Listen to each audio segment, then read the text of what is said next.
वेगवेगळे मुद्दे यायला लागले।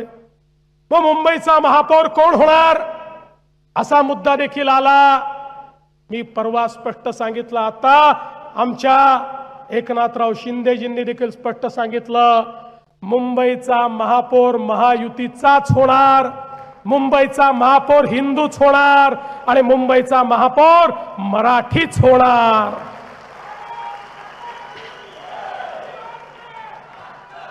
पण परवा वारिस पठाण बोलून गेले, मुंबई में बुरखे वाली मेयर बनेगी। आम्हाला वाटलं आता मराठी माणसाबद्दल बोलणारे तुटून पडतील, पण मला समजलंच नाही। अचानक भोंग्याचे सेल डाऊन झाले। सकाळचा भोंगा बोलेनाच, विचारलं तर तोंडातनं शब्दच निघेना। एक जण यांच्यातला बोलायला तयार नाही, हे त्याचं उत्तर देण्याकरता देखील तयार नाही। आता आम्हालाच त्यांना चार्ज करावं लागेल, तर कदाचित या भोंग्यातनं आवाज निघतील।